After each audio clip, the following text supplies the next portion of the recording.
لە دووەمین کۆبوونەوەی ئاسایی خۆیدا پەرلەمانی کوردستان تەواوی لێژنە هەمیشەییەکانی پەسەند کرد. بەشێک لە فراکسیۆنەکانی پەرلەمانی کوردستانیش بەهۆی بێبەشکردنیان لە هەندێک لێژنە ناڕەزایەتیان دەربڕی و داوا دەکەن دەستەی سەرۆکایەتی پەرلەمان گوێ لە داخوازیەکانیان بگرن. ئێمە وەکو فراکسیۆنی کۆمەڵ تێبینی زۆرمان هەبوو لەسەر بەڕێوەچوونی کۆبوونەوەکە. طبعاً ئێمە بەپێی ئیستیحقاقی کورسیەکانی خۆمان ئەو تەڵەب و داواکاری کە داوامان کرد بۆ لیژنەکان بەپێی تەڵەبی خۆمان نەبوو. بۆ هەندێک لیژنە داواکاریمان هەبووە ناومان نەبووە و لە هەندێکی تراکە ناومان لە بۆ داواکاریمان بۆ خولیامان بۆ اختصاصمان نەبووە دوو ئەنداما لەو لیژنێ. بەیانی کۆبوونەوە کرێ سەرۆکە فراکسیۆنی هەموو لایەنەکان کۆ دەبنەوە بۆ سەرۆکایەتی لیژنەکان. بەفیعلی لیژنەی سەرەکیمان هەیە لیژنەی لاوەکیمان هەیە. ئەگەر لیژنەی سەرەکی و سیادی نییە بۆ ئەو فراکسیۆنەکانی دەسەڵات جەخر لەسەر ئەو لیژنە سەرەکیانە دەکەنەوە کە بەدەست ئەوانەوە بێ. بۆیە ئێمە پێمان وا بوو ئەبوایە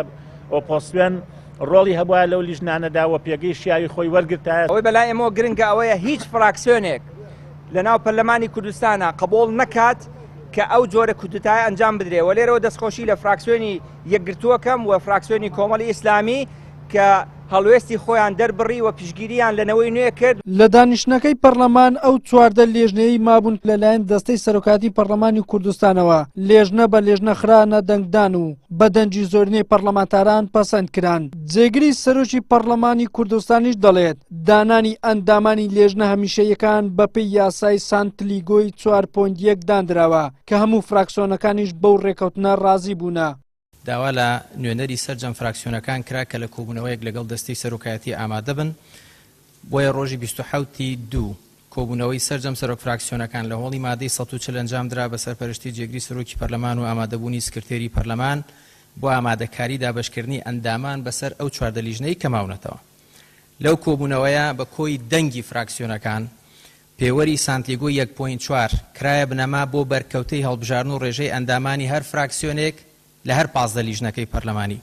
لێژنە هەمیشەییەکانی پەرلەمانی کوردستان لە 15 لێژنە پێک دێت. هاوپەیمانی پارتی دیموکراتی کوردستان و سۆشیالیست 69 کورسی لە لێژنەکان دەبێت و یەکێتیش 30 کورسی و گۆڕان 18 ئەندام و نەوەی نوێ 12 ئەندام و کۆمەڵ 11 ئەندام یەکگرت و 5 ئەندام و پێکاتەکانی تورکمان و کلدان و ئاشور و سریان و ئەرمەنەکان 15 کورسیان لە لێژنەکان دەبێت. وەلی سەلیم کەناڵی ئاسمانی پێم هەولێر.